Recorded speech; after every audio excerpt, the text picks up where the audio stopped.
Okay, today we're going to switch out the steering wheel on my 1955 and try and work out some of the issues I'm having with the steering column. First, a little bit about the car. This is a 1955 Del Rey Club Coupe. The Del Rey was a subset of the 210, essentially the same body as the 210, but the interior was different. It was all vinyl, and it was marketed to families so that you could clean up the vinyl easily. This is not the original vinyl. This is material. In fact, a lot is different on this car. Let's take a look under the hood.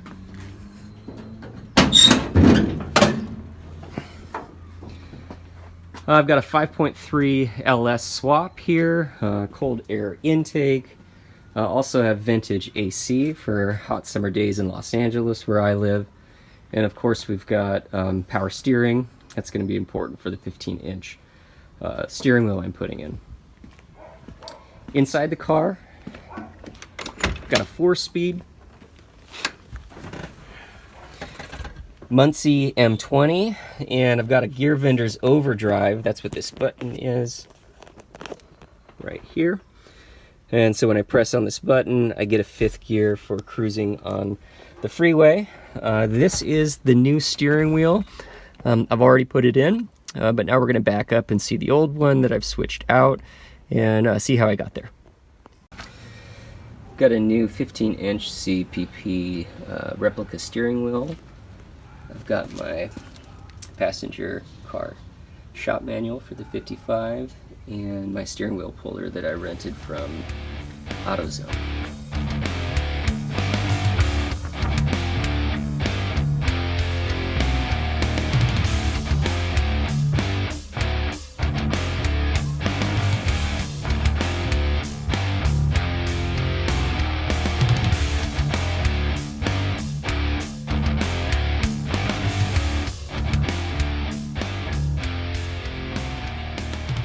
Okay, where the steering wheel is almost off, only the first puller that I got from AutoZone was a straight line puller here, but I've got 3 parts.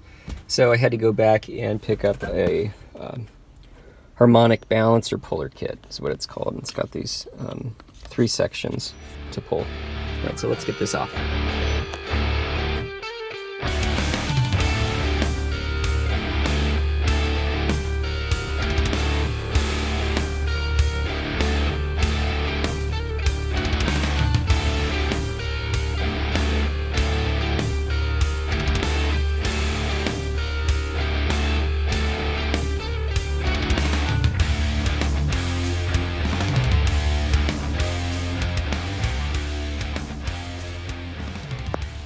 Right, here's what it looks like with the steering wheel off.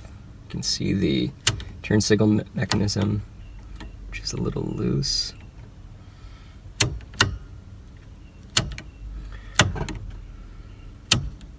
One of the first things I noticed was that I'm missing a spring that should sit here. So I've got the bearing right here and a kind of bent up washer piece.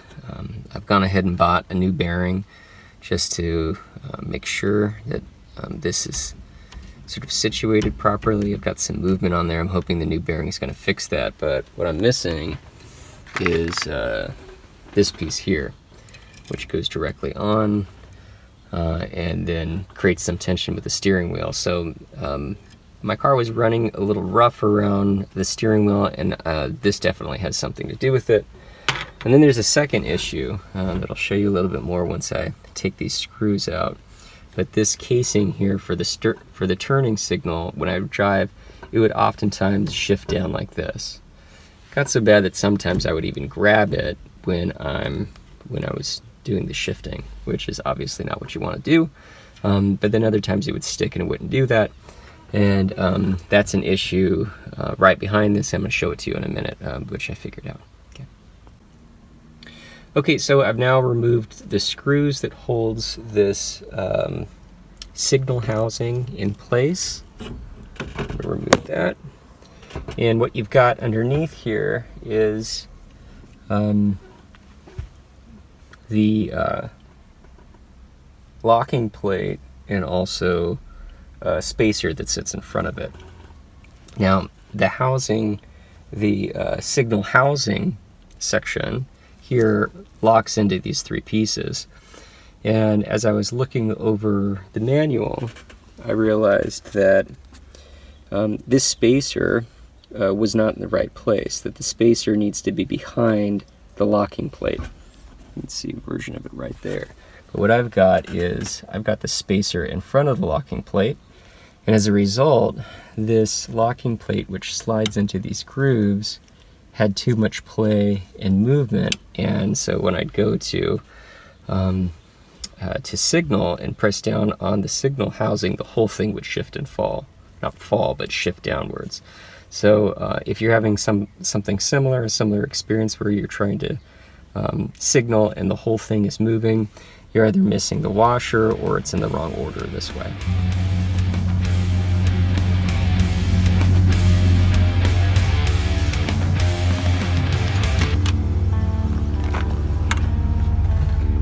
All right, we've got the new steering wheel in. Let's take it for a cruise.